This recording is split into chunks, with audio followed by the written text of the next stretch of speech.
Bienvenidos a Mundo Villa, el primer programa periodístico de las villas de la ciudad, del conurbano y de todo el país. Aquí te vamos a contar lo que no te cuenta ningún otro noticiero, la realidad de los barrios, contado por sus propios periodistas, a través de informes, de entrevistas que venimos nosotros realizando con los distintos corresponsales que tenemos en los barrios. Hoy tenemos un programa muy interesante, vamos a estar hablando en minutos nomás con la diputada nacional Paula Omodeo, del partido Creo, de Tucumán, así que vamos a estar charlando de la realidad del país y de la provincia, y también va a estar con nosotros el coordinador de cuestión de discapacidad, de temática de discapacidad y asuntos migratorios de la organización SOS Discriminación Internacional, Álvaro Fontana. Así que vamos a tener un panorama de cómo está la Argentina en estos temas. Y bueno, tenemos mucho más por delante, los informes, como siempre, y antes de arrancar el programa, le quiero preguntar a nuestros periodistas, a nuestros productores, qué está pasando en las villas. Avanza la obra para la conectividad de Posadas. La cooperativa FG Conexiones anunció la llegada de la fibra óptica para brindar conectividad a 24 barrios populares de la ciudad de Posadas. Es un programa llamado Conectividad en Barrios Populares del Fondo Fiduciario del Servicio Universal. Encuentro de jardines comunitarios en Ezeiza. Se llevó a cabo el primer encuentro nacional de jardines comunitarios en el Centro Recreativo Nacional, donde participaron más de 200 espacios de educación popular y gestión comunitaria. Este primer encuentro fue un gran paso para la organización y el trabajo en conjunto de los jardines. Obras para los barrios populares de Villarino, provincia de Buenos Aires. El intendente municipal, Carlos Bevilacqua, y Fernanda Miñó, la secretaria de Integración Sociourbana del Ministerio de Desarrollo Social, firmaron un convenio de obra para el barrio 24 de septiembre de Hilario Ascasubi. Una plataforma colaborativa les permite a los vecinos reportar problemas y monitorear el proceso de urbanización. Caminos de la Villa es una plataforma digital de participación ciudadana y monitoreo comunitario en las villas de la ciudad de Buenos Aires. Los vecinos pueden encontrar y agregar en el mapa de cada barrio tantos puntos con problemáticas concretas como lugares útiles ante el contexto de emergencia sanitaria.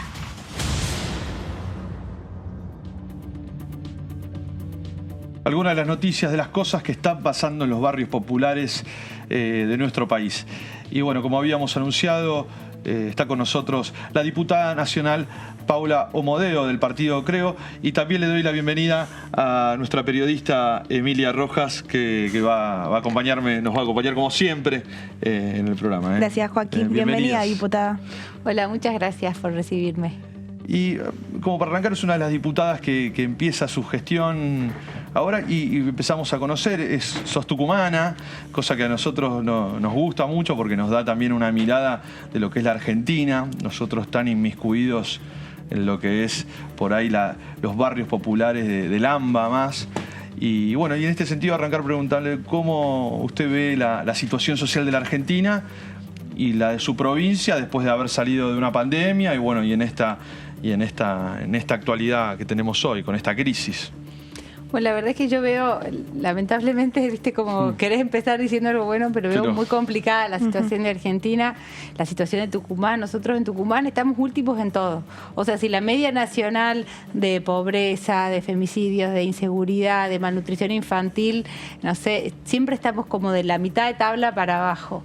Y por eso yo me metí en política. Yo no vengo de la política, no hacía política, soy mamá de 3 pequeñitos, abogada, pero bueno, llega un momento en donde la realidad te empieza como a interpelar y decir, bueno, tenemos que empezar a hacer algo, nos tenemos que involucrar los ciudadanos, si no nos gustan las cosas como están, en vez de quejarnos o echar las culpas, bueno, empecemos a hacernos cargo de la cuota de responsabilidad que tenemos y realmente, digamos, vemos muy preocupante la situación de Argentina y de Tucumán, pero lo peor de todo es que no vemos como una luz al final del túnel, ¿no? Nos decimos, bueno, nos está costando sacrificio, pero estamos yendo para algún lado.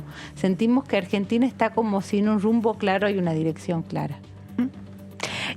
Diputada, más pasando a las cuestiones de las villas y de los barrios populares, ¿no? Siempre hablamos de las grandes diferencias que hay entre los de capital, los de la ciudad de Buenos Aires, los de Buenos Aires y los del interior del país, ¿no? Pero también hay muchas similitudes, lamentablemente, y creo que una de ellas siempre va a ser el acceso a los servicios públicos, ¿no? Estamos hablando de que en pleno 2022 hay un montón de barrios y un montón de personas viviendo sin una cloaca, sin acceso a agua potable, sin acceso a luz, ¿no? Entonces creo que esas son una de las similitudes que nos unen para seguir trabajando y para seguir hablando de urbanización.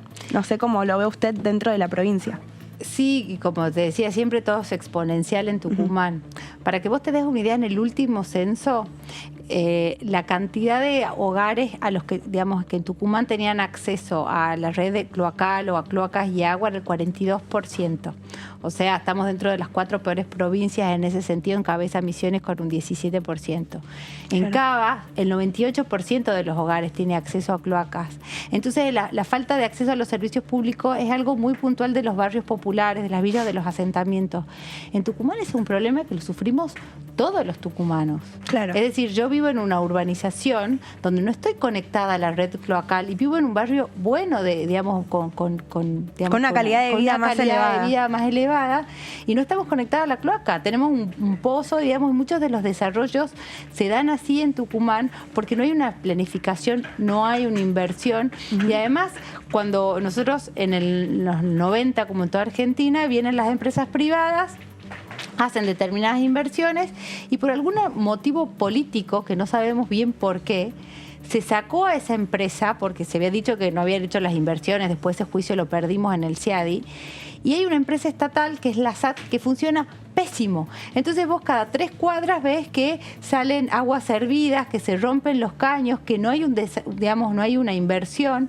Y además otro tema muy preocupante que vemos en las provincias es la mala utilización de los fondos FONAVI, la mala utilización de todos los fondos en general, ¿no? Porque el 98% del presupuesto va para gasto de sueldo, pero no se gasta en hacer cloaca, en la calle, en la ruta, en infraestructura. Entonces hay un fondo que es un fondo federal que es para el desarrollo de la vivienda y de la infraestructura, que implica calles, caminos, cloacas. Bueno, esos fondos se usan para gastos corrientes. De nuevo, se manda fondos a las provincias para que la usen para eso, y la provincia es como un gran agujero negro, ¿no? Y sobre todo la provincia de Tucumán, que nadie sabe cómo se gasta, porque además el presupuesto de Tucumán no se aprueba. Entonces algo que es muy por ahí de los asentamientos en el AMBA, en Cava, en Tucumán es generalizado. O sea, imagínate lo que es la situación de los asentamientos en Tucumán. Siendo una provincia muy pequeña también a comparación de por ahí el resto, ¿no? Que como uno puede decir, bueno, por ahí debe ser más sencillo llegar a, y al final quedan mucho más invisibilizados, o no hay como una respuesta pronta. Tucumán tiene 186 asentamientos, barrios populares o villas. 186. O sea, en Argentina tenemos 4.400 asentamientos, según el informe de la UCA. Entonces, 186 en una provincia muy densamente poblada, con muy poco acceso a los servicios y, según la UCA, la peor provincia para crecer en Argentina. Entonces lo que tenemos que preguntar es, bueno, ¿cómo hacemos para solucionar? Porque acá en Buenos Aires se habla de urbanización, pero es una urbanización así chiquitita, digamos, en el AMBA el problema es más complicado. Le quería darle también la bienvenida, que está aquí con nosotros en el estudio, a otro de nuestros periodistas, Alan Gómez, que también se suma a la entrevista. ¿Cómo estás, Alan?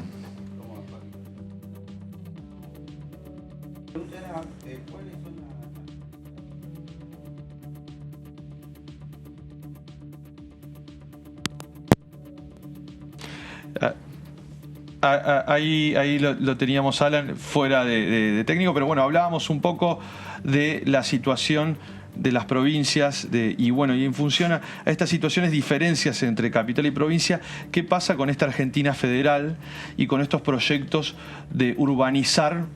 Viste que se habló mucho de urbanizar 400 villas por año, ¿sí? Entonces, viste que se venía hablando de varios proyectos, se está hablando en el Congreso. ¿Cómo lo ves, si se ve que se está aplicando, o cómo se puede aplicar, o cómo se va a llevar esta cuestión si es que ya se está llevando a cabo frente a todas las necesidades que planteó? Mira, yo creo que el problema, digamos, que tenemos los argentinos y la clase política en general, que esto creo que es una crítica para todos los políticos, me incluyo, es que vamos atrás de los problemas y ponemos un parche por acá, urbanicemos un poquito por acá.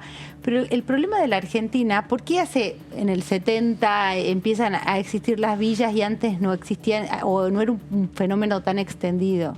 Porque Argentina se está empobreciendo.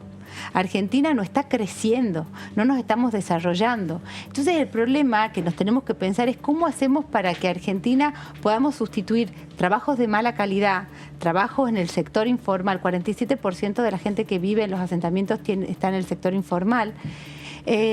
¿Cómo hacemos para que nuestra plata alcance? Porque el problema es la inflación. Claro. Entonces el problema en realidad es como decir, bueno, ¿cómo pensamos Argentina? Un plan a largo plazo, porque si no van a ser parches. Claro. Y la forma de salir de esto es decir, bueno, que el Estado, en vez de cobrar mucho impuesto y sacarnos mucha plata, porque tenemos récord de gasto y récord de pobre, entonces estamos usando muy mal los fondos públicos. Claro. Lo que tenemos que hacer es tratar de que Argentina empiece a crecer o vuelva a crecer.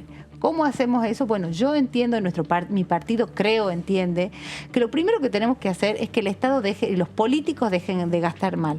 La clase política tiene que eliminar un montón de privilegios y dejar de pensar de hacer políticas con los fondos públicos, porque eso es lo que pasa en Tucumán. No sé cuántos millones se ha gastado con arcas públicas en la última campaña. Lo segundo que tenemos que hacer es sacar las trabas. ¿Por qué? Porque los que quieren invertir y trabajar en Argentina encuentran un Estado que le pone trabas y que le pone impuestos. Entonces el Estado tiene que ser mucho más eficiente en ese sentido. Y lo que tenemos que tratar es que la gente no viva de los planes sociales que no alcanzan para nada, ni sacan a la gente de la pobreza, y empiecen a tener puestos de trabajo. Claro.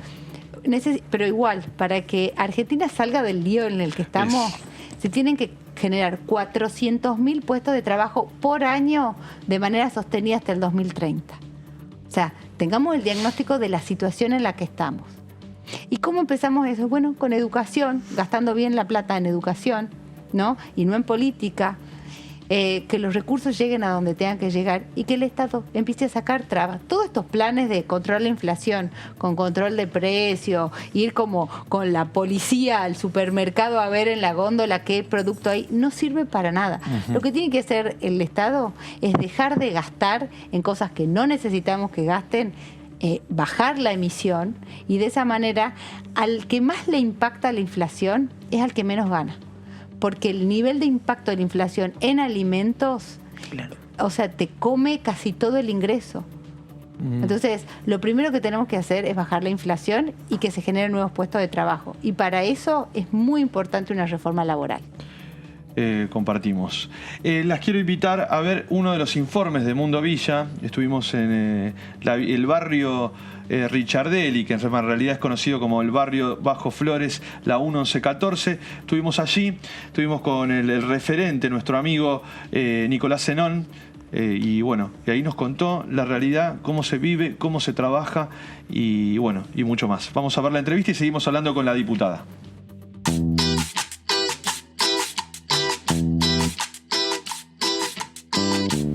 Hola, ¿qué tal? Buenas tardes. Bueno, mi nombre es Nicolás Zenón. Soy un referente de acá de la 1114. La verdad que quería comentarle un poco de cómo venían las cosas acá en el barrio, ¿no? La verdad que veníamos haciendo un laburo importante. Después se cortó por el tema de la pandemia. Se paró la urbanización general de la 1114, tanto como en los complejos como en la villa. Bueno, el problema principal que tiene el barrio son las cloacas. Eso es lo más urgente que estamos necesitando como ciudadanos, como genuinos de este barrio. La verdad que acá en la 1114 hace falta mucha agua potable. Necesitamos que hagan las cloacas también porque están hechas pelota. Es muy, muy viejo los caños. La verdad que hace muchos años que no se hace nada acá. Si ni bien se habló de una urbanización en aquel momento, se empezó a hacer algo, un poquito de lo que se había hablado. Se paró por la pandemia. Tenemos varias cooperativas, somos una federación de cooperativas, se llama Mujica. Bueno, nosotros pertenecemos a esa federación, en lo cual hoy te puedo decir con la cooperativa hasta lo último. Tenemos un pequeño recorrido ahí en la Perito Moreno, de limpieza. Tenemos un convenio firmado con el gobierno. Estamos haciendo limpieza, estamos cortando el pasto, estamos haciendo algunas que otras obras, algunas vereditas. Después con una cooperativa, con Zebra, pudimos lograr y hacer una gran, hermosa plaza, en lo cual estoy muy contento, muy agradecido. Y la verdad que después de muchos años se pudo hacer una plaza para nuestros hijos, ¿no? Mirá, el proyecto que tenemos como cooperativa es urbanizar el barrio, ya te digo, es hacer las cloacas, es poner luces, es hacer todas las veredas, los pasillos, es tener una mejor calidad de vida, es tener agua potable. La verdad, te digo la verdad, el agua de la canilla acá no se puede tomar. No se puede tomar, está toda contaminada. No hay agua. No llega el agua. Al tercer piso no llega el agua. No hay fuerza, no llega, no sé qué pasa. Bueno, estamos acá en la Manzana 9, donde se empezó a hacer la cloaca, ¿no? Donde lo que los vecinos pedimos constantemente y lo que más necesitamos, acá en la 1114. Este es uno de los pasillos donde se empezó a hacer la cloaca y demás. Hoy está parada. ¿Cuáles son los motivos? No lo sé. Y nosotros como proyecto, como cooperativa, queremos que se haga una escuela. Horacio Rodríguez Larreta, nuestro jefe de gobierno, querían hacer un instituto de menores, una cárcel. Pero no, eso no. Queremos una escuela, que haga una escuela de 2 o 3 pisos en vez de ser una cárcel. Que así vamos a poder sacar a los chicos de la droga y de todas esas cosas.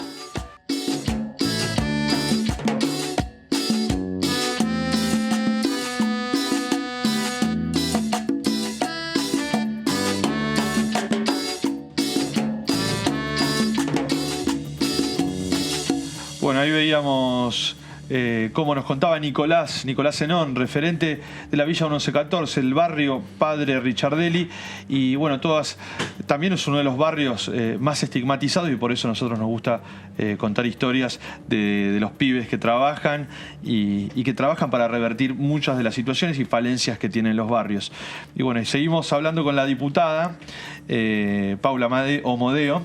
Y bueno, ¿y cómo se da esta relación también, o cómo ves vos a los referentes y organizaciones, también que en la pandemia realmente nosotros lo hemos visto, han sido como los enfermeros, que han sido los soldados enfrente de la trinchera, también en los barrios, que fue una situación muy dura, fueron los portavoces de las situaciones que iban pasando. ¿Qué importancia vos le das a las organizaciones y referentes en los barrios populares? Mira, todo lo que tiene que ver con la organización de la sociedad civil en general, en Tucumán la gente es muy generosa y está presta como a ayudarse. ¿Qué problema tenemos nosotros cuando la política empezó a entrar? Entonces, a través de lo que son los punteros políticos o lo que son los referentes, entonces vemos que muchas veces se explotan las vulnerabilidades, ¿no? El otro día veíamos un informe de cómo a las personas para mantener un plan se las obligaba a participar de ciertos actos políticos, y eso pasa en Tucumán. Entonces la gente de los barrios muchas veces es rehén del sistema, en donde si vos no vas y te pagan extra, y lo vimos en el acampe, y hay un pago extra si vas con niños a cortar la calle o a protestar en la Plaza Independencia. Entonces lo que tenemos que de nuevo es darle voz a los verdaderos referentes de los barrios, a los verdaderos referentes de la sociedad civil. Y ha habido programas muy buenos entre organizaciones y fundaciones. En Tucumán están distintas organizaciones, está Dale tu Mano, está Techo, hay un montón de comedores, Cáritas. Entonces, el problema es que se les ha quitado la voz y se le ha dado como protagonismo a determinados referentes políticos que no son ya la voz, que en algún momento podrán haber sido la expresión de ese barrio, de ese grupo, ¿no? de cada lugar. Pero el problema es que ellos han monopolizado la voz y explotan las necesidades de las personas. Entonces lo que nosotros decimos desde nuestro espacio es que las ayudas sociales o los incentivos que pone el Estado para que las personas puedan acceder a educación, a trabajo o a alimentos, porque estamos hablando de alimentos, no tiene que ser intermediado por ninguna organización. Tiene que ser más directo, Igual, digamos. totalmente. Diputada, siguiendo esto de los alimentos, que es algo que me interesa, Tucumán es una de las provincias que tiene muchos productores, ¿no?, independientes. Toda la zona del norte, por suerte, es muy rica. Y a veces hay muchas cuestiones en cuanto a lo que es logística, o también, como el mercado a veces es amplio, hay ciertos lugares que son mal pagos, ¿no? Entonces los productores terminan perdiendo parte de su trabajo, y a veces también como que el propio sistema te obliga a, no sé, competir con ciertos, con otros mercados con los que no se puede, ¿no? Porque funciona así la economía, lamentablemente.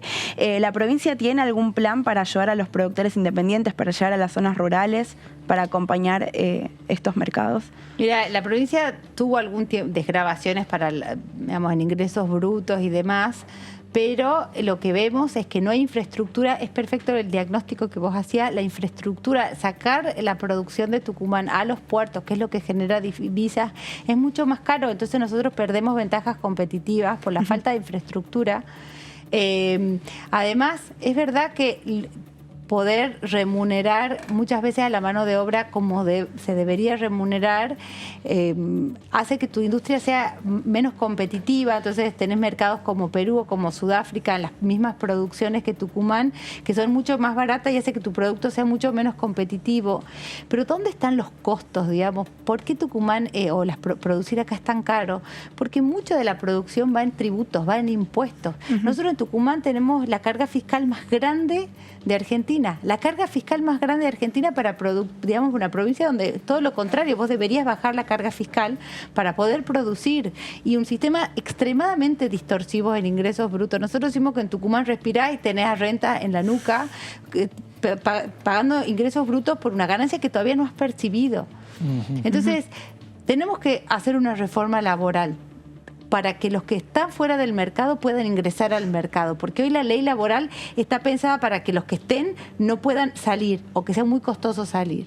Entonces tenemos que incorporar una gran masa digamos, al sistema formal. Es muy importante. Entonces necesitamos esa ley laboral, pero además necesitamos que vos puedas, por ejemplo, desgravar o bajen las cargas sociales para el empleador, digamos, porque otra cosa, y es muy importante decirlo aunque sea antipático, no puede ser que a los trabajadores les saquen 7% compulsivamente para aportar al gremio sin que el gremio o el sindicato les dé ningún beneficio, porque si vos querés usar los beneficios del sindicato, además te tenés que afiliar y pagar aparte. Y no puede ser que el 931 para las empresas sean tan caras. Entonces el Estado tiene un montón de mecanismos para hacerlo, lo debería hacer. Diputada Emilia, sumo a la entrevista a Guido Ledesma, otro de nuestros periodistas, que también tiene cosas para preguntar. ¿Cómo estás, Guido? Hola, Joaquín. Hola, diputada. ¿Qué propuestas o proyectos tiene para presentar durante su gestión?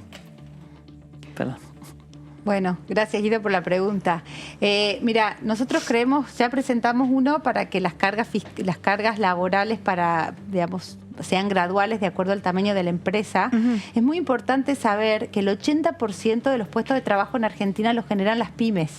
Entonces, para la pyme, una pyme por ahí contrata 2 o 3 personas. Contratar uno más o menos puede significar una carga enorme. Entonces, tenemos que hacer que las pymes, las cargas sociales, digamos, empiecen a impactar cuando vos empecés a sumar empleados. Entonces ese es un proyecto al que adherí, que digamos que ya está presentado. Tenemos que trabajar en la reforma laboral y en la baja de impuestos. Obviamente que la baja de impuestos a nivel provincial no lo podemos hacer desde el Congreso, pero lo tenemos que empezar a poner en agenda. Y nosotros creemos que por ese lugar vamos a generar que las pymes puedan contratar más personas. Ahí está el camino de salida. Muchas gracias, diputada. No, muchas gracias. La verdad, muy buena charla. Muchas gracias, diputada. Buen panorama. Agradecemos tu presencia aquí en Mundo Villa y seguramente volveremos a charlar más adelante. Cuando ustedes quieran, a disposición. Así que bueno, muchas gracias. Estuvo aquí con nosotros la diputada nacional Paula Omodeo del Partido Provincial, creo. Así que bueno, tucumana. Así que bueno, vamos a estar conversando seguramente mucho más adelante. Y seguimos con Mundo Villa. Los dejamos con la sección que tenemos de oficios y talentos de barrio. Y no se vayan, que tenemos mucho más.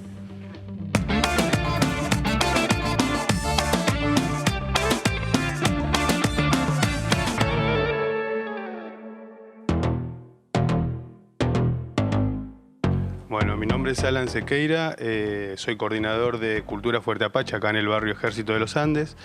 Trabajamos en un sistema de recolección diferenciada a través de una aplicación a donde buscamos agregarle valor al recurso humano y al residuo que se cree desecho, generando un producto.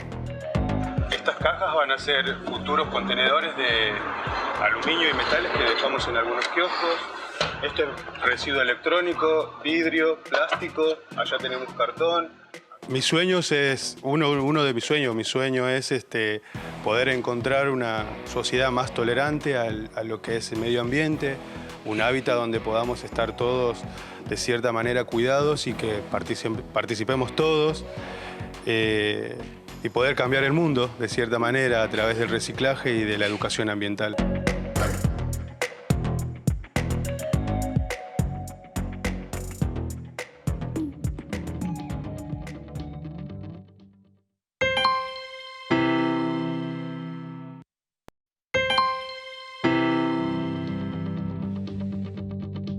Estamos de vuelta en Mundo Villa por Diputados TV y como habíamos anunciado está aquí con nosotros en el piso acompañándonos Álvaro Fontana, que es coordinador de la temática discapacidad y asuntos migratorios de la organización SOS Discriminación Internacional y también se ocupa desde la parte del Estado, en la función pública, en la jefatura de gabinete, también en la temática de discapacidad. Le damos la bienvenida a Álvaro Fontana, que nos conocemos hace muchos años, la verdad. Un gusto tenerte en el programa y entrevistarte. Muchísimas gracias por invitarme, Joaquín. Gracias a todos. Es un gusto poder participar de este programa en temáticas tan sensibles como tienen que ver como es la discapacidad y la cuestión migratoria en América Latina. Nosotros tenemos una perspectiva muy latinoamericana del estudio de la cuestión migratoria y también de la problemática de la discapacidad desde el punto de vista de lo que es la integración y la accesibilidad. ¿Y cómo está la Argentina abordando la temática de la discapacidad con toda la complejidad que tiene, que va desde la infraestructura, en muchos casos, de acuerdo a la discapacidad, hasta los temas de la discriminación? Sí, yo justamente recién, mientras observaba el informe que ustedes dieron, estaban mostrando, estaba un poco reflexionando y hablaba de que justamente los barrios populares y las villas es donde la discriminación se multiplica. Uh-huh. ¿Por qué? Pero el factor de las barreras sociales y arquitectónicas es el factor que genera discriminación. Entonces es desde donde el Estado, ante la ausencia del Estado, ante la falta de obras que tienen que ver con las luminarias, el acceso a los servicios públicos, las obras para el ensaneamiento de las veredas, de los pasillos o hacia el derecho de las personas a la luz misma, es donde ha fallado el Estado, en este caso el gobierno de la ciudad. Álvaro, creo que durante mucho tiempo, refiriéndonos a las villas o a los barrios populares, como que esto era un tema totalmente desconocido, ¿no? Uno no sabía muy bien a dónde acercarse a hacer un reclamo, dónde consultar, dónde conseguir información, porque era muy difícil acceder al Estado, ¿no? Creo que eso fue cambiando durante estos años. Ahora hay más organismos que están presentes, que están acompañando a las familias, a los vecinos, pero todavía falta esto, ¿no? Falta que llegue, que conozcan las situaciones. Creo que siempre hay rastros que se pierden cuando no se caminan los barrios o cuando no se charlan en primera persona, ¿no? Creo que se avanzó bastante, pero todavía falta y hay como mucho desconocimiento al respecto. Desde ese lugar, ¿crees que las organizaciones o crees que el Estado está preparado para acompañar a las familias? El Estado debería estar acompañado para hacer el acompañamiento social, pero lo que sucede es que toda la urbanización o los miles de millones de dólares que se han invertido estos años en inversión, en tratar de modificar el estado histórico, malo o negativo en el cual tenían los barrios populares, no fue acompañado de una perspectiva de la discapacidad. Uh-huh. Entonces, el resultado está a la vista. Es que las personas con discapacidad, por ejemplo, no tienen acceso a los tratamientos. Claro. ¿Por qué? Porque son calles o pasillos inaccesibles. Uh-huh. no hay campañas de información respecto de cómo, por ejemplo, obtener un certificado de discapacidad. Tal cual. No hay un grado de información respecto de lo que implica, por ejemplo, la ley 24.901, que es el derecho a los tratamientos médicos. Bueno, tengo un sinfín de reclamos que se pueden llegar a hacer desde el punto de vista de la familia, de la comunidad, y que el Estado está ausente. Es más, eso está reflejado por el mismo Estado que la Dirección Estadística del Gobierno de la Ciudad, que habla directamente de la falta de acceso al sistema de iluminación, cloacas y agua. Tal cual. Ahí las organizaciones cumplen un rol fundamental, ¿no? Que es el de asistir y acompañar como se puede, pero bueno, faltan muchas cosas. Y visibilizar, en muchos casos, dar cuenta de muchas situaciones que ha pasado en pandemia, de jóvenes o no jóvenes de tercera edad que han estado encerrados en sus casas y solo los referentes daban cuenta de que existían, y sobre todo en la campaña de vacunación. Es que ante la ausencia del Estado, son las organizaciones sociales las que cubren el déficit. Álvaro, Emilia, lo invito a preguntar a nuestro periodista Guido Ledesma, que se suma a la entrevista. Hola, buenas noches. ¿Es posible pensar en una Argentina sin discriminación hoy en día? Totalmente. Yo creo que sí, por eso nosotros venimos trabajando desde hace tantos años con un grupo de amigos y de compañeros en la lucha contra la discriminación, que gracias a ese impulso se ha transformado en una política de Estado. Hay que destacar que Álvaro fue parte de la fundación y creación del INADI, que hoy es el Instituto Nacional de Discriminación, ¿no? Exactamente, por eso creemos que hacemos hincapié nosotros en estos temas que tienen que ver en que si no puede ser o no puede continuar siendo un sinónimo que un barrio popular sea sinónimo de falta de accesibilidad. Nosotros tenemos que trabajar enseñándole quizá a los funcionarios para que aborden la perspectiva de la discapacidad y que se transforme en que los problemas edilicios son problemas sociales también. Tal cual. Porque son las barreras las que impiden el desarrollo autónomo de las personas con discapacidad. Hay barreras que son edilicias, puede ser un escalón, pero fundamentalmente tenemos que hacer hincapié en las barreras que son sociales, culturales, que hacen que las personas sean rehenes de esa discapacidad. Nosotros queremos personas con discapacidad que tengan autonomía y sean sujetos de derecho. Hablando de discapacidad, los quiero invitar a ver uno de los informes que hizo Mundo Villa, hizo la producción de Mundo Villa, y lo tenemos a nuestro amigo Rodrigo Pedraza, mostrando uno de los casos muy sensibles que tenemos en la Villa 20 Lugano, donde está bueno para verlo y analizarlo. Miremoslo y charlamos.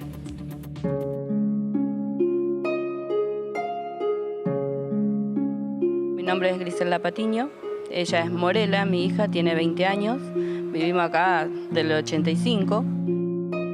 Este es el barrio, la verdad sobrevivimos, porque no es fácil, pero se vive y bueno, acá pidiendo ayuda. Morela tiene parálisis cerebral no evolutiva y por supuesto necesita constantemente estar en la silla, usa pañales, necesita siempre una ayuda. Y acá lo que es difícil es las calles, las veredas que casi no existen, las rampas, lo poco que se hicieron lo hicieron todo mal. Entonces no se puede con ella. Yo justamente estuve caminando hoy, si una señora no me ayudaba con ella, se caía de mí en el pozo, porque tampoco tengo tanta fuerza para manejarla, y con toda la calle así se nos complica. La verdad que sí, todos los días. Y ella tiene que salir de la casa a tomar un poco de aire. No la puedo tener encerrada. Y nos faltaría que se acomode la luz, el agua y las calles, por supuesto. La calle, lo principal, con una persona que anda en silla y para lo que lo manejamos también. Y bueno, todas esas cosas, y seguridad también nos falta. Así que bueno, es el día a día con todos. Esto ya hace como 4 años que lo tengo, esta silla, y la verdad que lo venimos pidiendo, pero no se da. Y otra cosa, el transporte. Mi hija no fue más a la escuela porque no pagan transporte. Tiene colegio, la esperan, pero no tiene transporte. Me llamaron hace poco a ver si yo puedo pagarlo y cómo lo pago. Se me hace imposible. pagar el transporte de aquí a Paternal. Ella tiene que ir al colegio de Paternal. Ahí tiene todo, tiene psicopedagogo, kinesiología. Es completito ese colegio. Pero no tengo transporte y ahí se me complica. Eso es mi pedido. Y también me gustaría que me ayudaran con mi casa, porque nosotros solo compartimos las piezas, no tenemos divisorias. Y bueno, y un baño especial para ella, para que entre con su silla al baño, para que no la estemos cargando. Y todas esas cosas. La verdad necesitamos muchas ayudas. Sí, me acerqué al IBC. Me dijeron que ellos, cuando terminen todo acá la urbanización, van a ayudar las casas y van a ayudar a la gente. Yo me fui y me acerqué. No se puede, tiene que esperar, señora. Tiene que esperar. Y uno ya no puede esperar más tanto. 20 años tiene mi nena. Y es pesada, hay que alzarla. Ella necesita, como le digo, una pieza especial para ella y un baño especial para higienizarla. Acá hay una niña de 20 años, discapacitada, que lo necesita y que pide auxilio, pero nadie le da bolilla.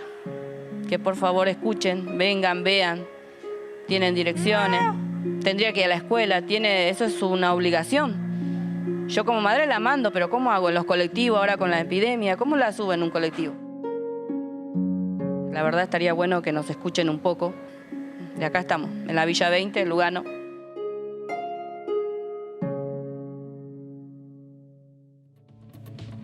Bueno, ahí veíamos Griselda, la mamá de Morela, que vive en Villa 20, Lugano, y todas las complejidades que tiene que ella llevar adelante, que más allá de lo que tiene su hija, la discapacidad que tiene su hija, las complejidades que tiene el barrio, ¿no? Porque hay como una doble o triple barrera que tiene que ella surtir, porque ni las rampas, que la falta de servicios básicos y elementales, que muchas veces hay que, incluso desde la discriminación, ¿no, Álvaro? Que tienen que, porque no solo te discriminan por discapacidad, sino también por ser villero, y bueno. Es justamente lo que decíamos al principio, que las personas con discapacidad en los barrios populares sufren una doble o triple discriminación.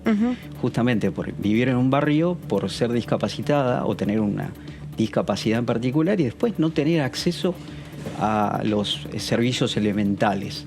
En el caso de la discapacidad, creo que nosotros debemos tratar de concientizar, ayudar y informar, pero eso es resorte de los distintos gobiernos, respecto de los derechos, que tienen que ver con el certificado de discapacidad, con el acceso a los tratamientos médicos, dije de la 24.901, hablo de una Agencia Nacional de Discapacidad que trabaja en las políticas públicas nacionales, tal cual. Pero también hablo de la responsabilidad de los gobiernos locales, en eso que no escapa, a lo cual tenemos que sumarle a los falta de políticas adecuadas y políticas muy, muy negativas respecto de la discapacidad, el caso del gobierno de Macri, cuando le dio de baja a cientos de miles de pensiones para personas con discapacidad.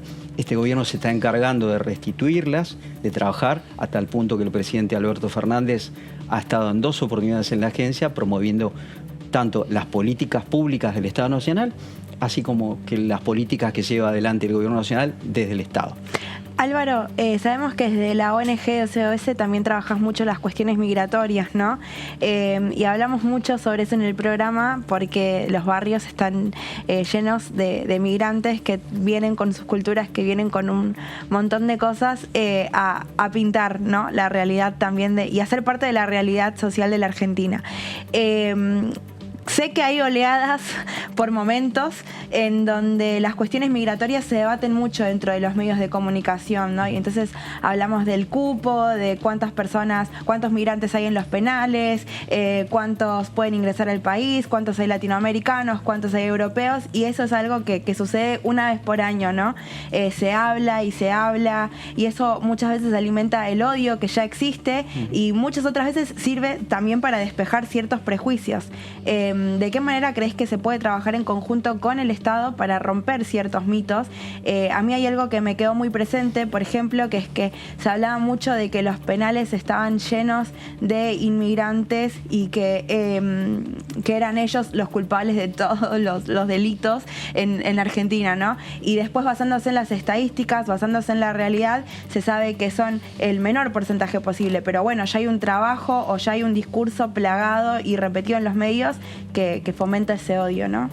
Sí, lamentablemente el mundo, después de la pandemia que tuvimos y de los últimos años, la crisis económica a nivel global, ha hecho que la cuestión migratoria se transforme en uno de los puntos más primarios de la agenda de todos los gobiernos de todo el mundo. Pero a mí me gustaría hacer una síntesis respecto de la situación latinoamericana para llegar a nosotros, porque creo que es la mejor forma de comprenderla. Hoy, hace 6 días, se reunieron todos los jefes de Estado, por lo menos los centroamericanos y los gobiernos latinoamericanos en Panamá, para establecer un acuerdo respecto de las políticas migratorias, impulsada por los Estados Unidos. ¿Por qué los Estados Unidos? Estados Unidos, primero, porque es un país receptor de migración, y segundo, porque tiene influencia en América Latina, en América Central, en lo que es la zona del Triángulo Norte, compuesto por Guatemala, El Salvador y Honduras. Nosotros deberíamos tratar de ver y analizar la situación de la migración, en particular intrarregional haitiana, que viene desde hace prácticamente 12 años, cuando hubo un terremoto en Haití, donde murieron miles de personas, sí, y donde los haitianos salieron expulsados rumbo a Chile y a Brasil.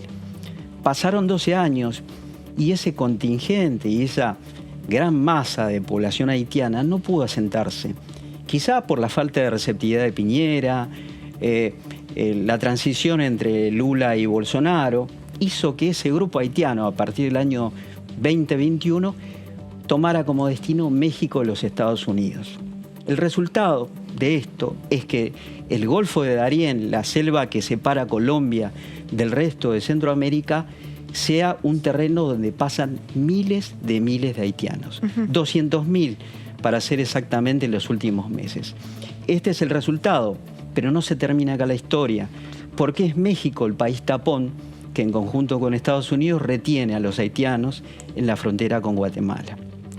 Ese es uno de los puntos críticos y álgidos a resolver, que Estados Unidos lo puede resolver, a pesar de que la administración Biden ha hablado de que el control de enfermedades fronterizo va a derogar una ley que utilizaba Trump para deportar inmigrantes. Así que... Entonces están tratando ahora de derogarla para, no se sabe si políticamente para ganar las próximas elecciones legislativas, o para establecer una nueva forma de política migratoria. Lo sumamos ahora sí a Alan Gómez, periodista de Mundo Villa. Hoy venimos con el equipo completo. ¿Cómo estás, Alan? Hola, ¿cómo va, Joaquín? ¿Cómo va, Álvaro? ¿Todo bien? Sumate nomás. Álvaro, estas olas migratorias siempre tienen que ver con la desigualdad, con las crisis económicas y con la pobreza. Sí, totalmente. Miren, les voy a contar una experiencia que tuve hace unas semanas en una reunión que hubo en Argentina de los diputados europeos y latinoamericanos. Y hablando con una legisladora del Parlamento Centroamericano, guatemalteca, y estaba el embajador de Guatemala, hablábamos de la importancia de las remesas. Ustedes dirán, ¿qué tienen que ver las remesas? Sí, tiene mucho que ver, porque son las remesas, justamente las transferencias que realizan las personas que residen en un país, en este caso en Estados Unidos, que fortalecen y ayudan las economías de los países, en este caso los centroamericanos. Yo le pregunté al embajador en ese momento a cuánto ascendía la remesa guatemalteca, y me dijo 16.000 millones de dólares. Eso tiene que ver, entonces, el tema de las remesas es un tema extendido a toda Latinoamérica, a Centroamérica, a la Argentina en particular, donde la comunidad paraguaya, si ustedes lo pueden ver muy detenidamente, van a encontrar muchísimas agencias para transferir dinero al Paraguay. Están por todas las ciudades. Por bolivianas y peruanas. Esto es muy importante porque fortalecen las economías locales. Entonces, uno de los requerimientos o una de las observaciones que habría que hacerle a todos los gobiernos latinoamericanos, y en especial al gobierno norteamericano, es que favorezcan el procesamiento de esas remesas y que no pongan trabas, como quería hacerlo Trump en algún momento. Claro. Y bueno, y Álvaro, ¿y cómo vos ves la situación global? Hoy estamos en una guerra europea, tenemos un papa que a nivel migratorio ha cumplido un rol muy importante. ¿Qué expectativas vos ves de acá al futuro con el tema migratorio? En Argentina pareciera que la crisis hizo que la ola inmigratoria se atenúe o sigue estando igual que siempre también. No. ¿Cómo ves la situación mundial? No, es justamente lo que decías, que yo quería agregar. Hasta febrero de este año hubo 6 millones de venezolanos que emigraron de Venezuela, de los cuales 5 millones quedaron en América Latina y el Caribe. Colombia, 1.700.000, Perú, 1.300.000, Ecuador y Chile. Ahora, ¿qué pasó? Es posible que ese proceso de emigración se detenga, quizá producto de varios factores. Uno, de política interna con Venezuela, y segundo, de las relaciones internas de Venezuela con el resto de Latinoamérica. El caso del restablecimiento de las relaciones a nivel de embajador con Argentina, por ejemplo. Y la misma situación política interna de Venezuela cuando dio muy buenos resultados en las últimas elecciones y los análisis de los observadores de la Unión Europea. Cuando se habla de inmigración, hay un tema muy elemental que gran parte de la sociedad dice, y ahí nace la xenofobia, dice, nos vienen a sacar el trabajo. Entonces, ¿no? O por ejemplo en las universidades hace muy poquitos años decían, vienen los inmigrantes a estudiar en la UBA, y tipo todas falacias, ¿no? Pero cómo se desarma también desde el trabajo de SOS, cómo se trabaja también desde lo comunicacional, estos prejuicios, ¿no? Xenofóbicos frente a olas inmigratorias. Es que hay temas que son históricos. Ustedes dirán, ¿qué tiene que ver el Mercosur con esto? Tiene mucho que ver. En el año 2004 se estableció el acuerdo para residentes del Mercosur, sobre el cual los países decidieron en conjunto, la mayoría de los países del Mercosur, sumado a Colombia y los que eran asociados, a establecer un cupo. ¿Para qué?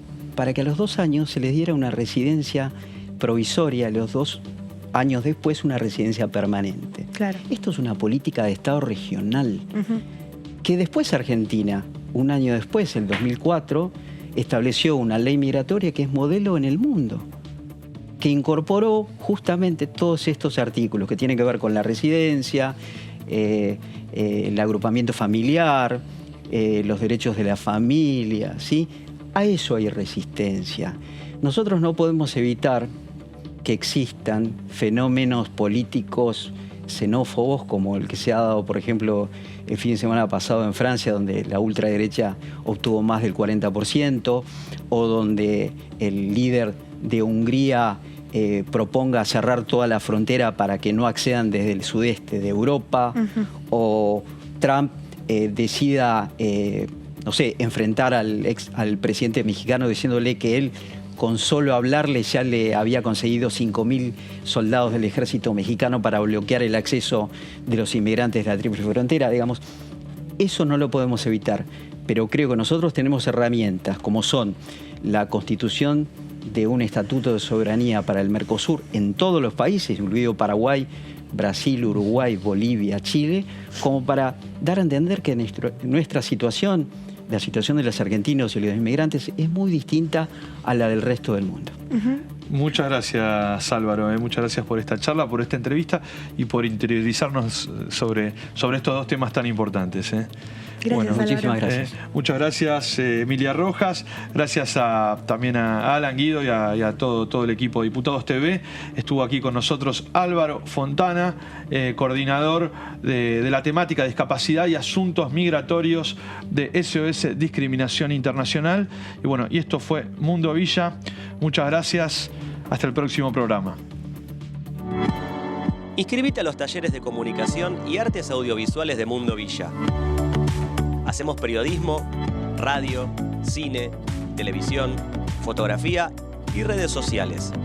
Están abiertas las convocatorias para todos los interesados. Las villas tienen mucho para dar. No te pierdas la oportunidad de aprender, comunicar y conocer la realidad de los barrios.